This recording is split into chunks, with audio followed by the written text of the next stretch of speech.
नमस्कार साथियों, मैं प्रशांत सारवान एक बार फिर से स्वागत करता हूं आपका ज्योतिष ज्ञान चैनल पर। जैसा कि आप सभी जानते हैं, इस चैनल के माध्यम से मेरा यही प्रयास है कि मैं आप लोगों को बहुत ही सरल शब्दों में, बहुत ही सरल भाषा में ज्योतिष का ज्ञान दे सकूं, ज्योतिष सिखा सकूं, ताकि आप भी इस विद्या का लाभ उठा सकें और जान सकें कि सही मायने में ज्योतिष है क्या।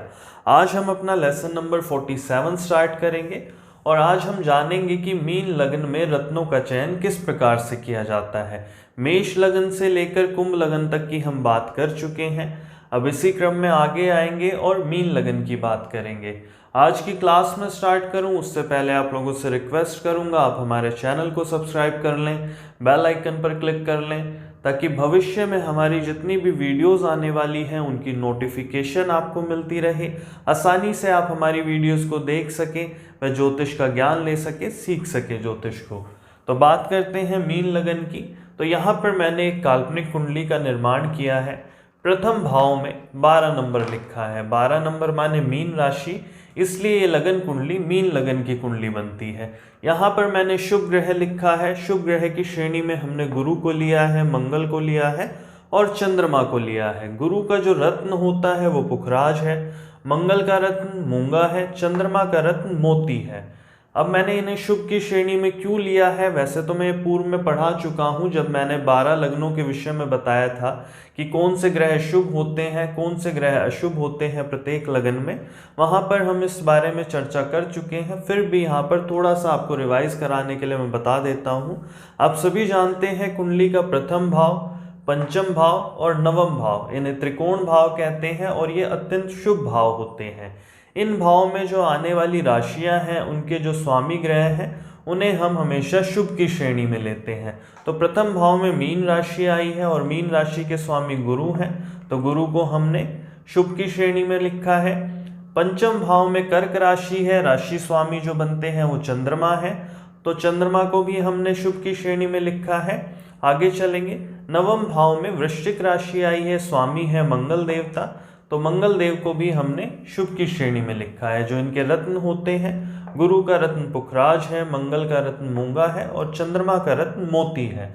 तो हमें मीन लगन की कुंडली में पुखराज, मूंगा और मोती में से ही चयन करना है कि कौन सा रत्न किसी जातक को पहनाना चाहिए या नहीं पहनाना चाहिए। हो सकता है तीनों रत्नों की जरूरत हो और हो सकता है एक भी रत्न की जरूरत ना हो। तो आज हम इसी विषय पर बात करेंगे। तो सबसे पहले हम जानते हैं कि पुखराज हम कहाँ कहाँ पर मीन लगन में पहना सकते हैं और कहाँ नहीं पहना सकते। मान लीजिए गुरु प्रथम भाव में विराजमान हो मीन लगन की कुंडली में, तो आप यहाँ बिल्कुल पुखराज पहना सकते हैं, क्योंकि ये प्रथम भाव है, शुभ भाव है, गुरु अपनी खुद की राशि में विराजमान है, तो निसंकोच होकर यहाँ पर पुखराज रत्न धारण कराया जा सकता है। यहाँ पर आपको डिग्री वगैरह भी देख लेनी चाहिए, ग्रहों के बलों को भी देख लेना चाहिए। यदि गुरु मजबूत स्थिति में है, बलाबल में अच्छे हैं, तो भी रत्न की ज़रूरत नहीं है। अगर आपको लगता है कि कमज़ोर है, पावर कम है गुरु के पास, तो आप रत्न पहना सकते हैं। आगे चलते हैं। यदि गुरु होते हैं दूसरे भाव में, तो यहाँ पर भी पुखराज रत्न धारण कराया जा सकता है। आगे चलें। यदि तीसरे भाव में गुरु आ जाते हैं, तो यहाँ पर हम रत्न नहीं धारण कराएंगे। क्यों नहीं कराएंगे? जो तीसरा भाव होता है उसे मेहनत का भाव कहा जाता है। यहाँ पर जो ग्रह आएगा उससे रिलेटेड चीज़ों में मेहनत बढ़ जाएगी, तो उसका रत्न अगर हम पहनाएंगे तो गुरु से रिलेटेड जो भी चीज़ें हैं उनमें मेहनत व्यक्ति की बढ़ जाएगी, तो यहाँ पर भी गुरु का रत्न नहीं पहनाया जाएगा। उसके अलावा कहाँ नहीं पहनाएंगे, हम पहले यही बात कर लेते हैं। छठे भाव में नहीं पहनाएंगे, आठवें भाव में नहीं पहनाएंगे और 12वें भाव में नहीं पहनाएंगे। कोई भी ग्रह हो, यदि तीसरे, छठे, आठवें व 12वें भाव में हो तो उसका रत्न नहीं पहनाना चाहिए। उसके अलावा यदि वह अपनी नीच राशि में विराजमान है तो भी उस ग्रह का रत्न नहीं पहनाना चाहिए। जैसे गुरु यहाँ लाभ भाव में मकर राशि में अपनी नीच राशि में होंगे, तो यहाँ पर भी गुरु का रत्न नहीं धारण कराया जाएगा। कहाँ कहाँ कराया जाएगा? लग्न में कराया जाएगा, दूसरे भाव में करा सकते हैं, चौथे भाव में करा सकते हैं, पांचवें भाव में आप पहना सकते हैं, सप्तम भाव में गुरु का रत्न पहनाया जा सकता है, आप नवम भाव में पहना सकते हैं, 10वें भाव में पहना सकते हैं। उसके अलावा तीसरे, छठे, 8वें, 12वें और 11वें भाव में मीन लगन की कुंडली में गुरु का रत्न नहीं धारण कराया जाएगा। आगे चलेंगे, बात कर लेते हैं हम मंगल के रत्न मूंगा की, कहाँ पर पहना सकते हैं, कहाँ नहीं पहना सकते। वही सेम सूत्र लगाना है, तीसरे, छठे, 8वें व 12वें भाव में नहीं पहनाएंगे। उसके अलावा नीच राशि में नहीं पहनाएंगे। मंगल कर्क राशि में नीच के होते हैं। जिन लोगों को उच्च व नीच राशि का नहीं पता, मैं उनसे रिक्वेस्ट करूंगा आप हमारी पुरानी वीडियोस को देखें, मैंने सभी बातें क्लियर की हुई है। आप शुरू से वीडियोस को देखना शुरू करेंगे तो आप आसानी से ज्योतिष को सीख पाएंगे, आपके सभी डाउट्स भी क्लियर होंगे और आपको अच्छे से समझ में आएगा। तो यहाँ पर कर्क राशि में मंगल नीच के होते हैं, तो यहाँ पर भी मंगल का रत्न मूंगा नहीं पहना जाएगा। उसके अलावा कहाँ पहना सकते हैं, पहले भाव में पहना देंगे, दूसरे भाव में पहना सकते हैं, चौथे भाव में पहना सकते हैं, 7वें भाव में पहना सकते हैं, 9वें भाव में आप पहना सकते हैं, 8वें भाव में, माफ़ी चाहूँगा 10वें भाव में पहना सकते हैं। आगे चलेंगे, 11वें भाव में भी मंगल का रत्न मूंगा पहना सकते हैं, क्योंकि यहाँ मकर राशि में मंगल अपनी उच्च राशि में होते हैं तो और ज़्यादा शुभ हो जाते हैं, तो यहाँ पर मंगल का रत्न धारण कराया जा सकता है। अब चंद्रमा की हम बात करेंगे कि मोती रत्न कहाँ पहना सकते हैं, कहाँ नहीं पहना सकते।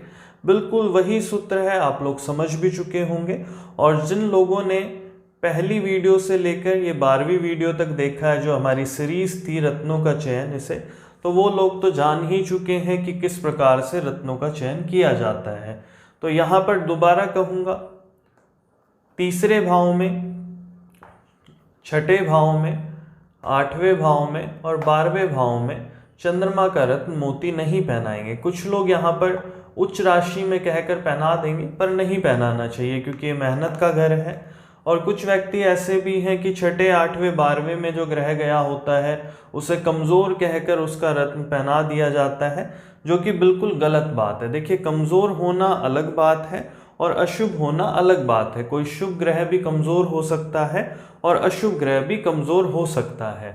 तो तीसरे, छठे, 8वें व 12वें भाव में नहीं पहनाएंगे। उसके अलावा चंद्रमा की वृश्चिक राशि जो होती है वो नीच राशि होती है, तो 9वें भाव में भी चंद्रमा का रत्न मोती नहीं पहनाया जाएगा। उसके अलावा लग्न में हो बिल्कुल पहना सकते हैं, दूसरे भाव में हो पहना सकते हैं, चौथे भाव में हो बिल्कुल पहना सकते हैं, 5वें भाव में चंद्रमा होंगे तो आप चंद्रमा का रत्न पहना सकते हैं, 7वें भाव में चंद्रमा का मोती रत्न आप पहना सकते हैं। यहाँ पर भी कुछ लोग कह देंगे ये शत्रु राशि है तो यहाँ नहीं पहनाना चाहिए, बट ऐसा कुछ नहीं है, आप यहाँ पर निसंकोच होकर पहना सकते हैं। यहाँ 9वें भाव में आपको नहीं पहनाना, भाव तो अच्छा है पर जो ये राशि है चंद्रमा की नीच राशि है। 10वें भाव में आप पहना सकते हैं और 11वें भाव में भी चंद्रमा का रत्न मोती आप धारण करवा सकते हैं। बहुत ही सरल सी विधि है कि तीसरे, छठे, 8वें, 12वें व नीच राशि में कोई ग्रह हो तो उसका रत्न नहीं धारण कराना। उसके अलावा जो कुंडली के लिए शुभ ग्रह हैं, इन भाव के अलावा किसी अन्य भाव में होते हैं तो उनका रत्न आप आसानी से पहना सकते हैं। बस आप ग्रहों के बलाबल को भी चेक कर लें, यदि ग्रह बलवान है तो मुझे नहीं लगता कि रत्न पहनाने की फिर ज़रूरत आपको पड़ेगी। आशा करता हूँ जो मैंने समझाने की कोशिश की वो आप लोग समझ चुके हैं। और अगर आपको हमारी वीडियो अच्छी लगती है, मैं जो टॉपिक आपको पढ़ाता हूँ वो आपको समझ में आते हैं, अच्छे लगते हैं, तो आप चैनल को सब्सक्राइब किया करें, वीडियो को लाइक किया करें, कमेंट करें। कमेंट बॉक्स में आप अपनी क्वेरीज भी लिख सकते हैं। यदि कोई बात मैं नहीं समझा पाता हूँ ढंग से तो आप वो कमेंट बॉक्स में लिख सकते हैं। मैं आपके जो कमेंट्स होंगे उनका उत्तर ज़रूर दूंगा, आपकी जो क्वेरीज होगी उसको सॉल्व करने की ज़रूर कोशिश करूँगा। धन्यवाद।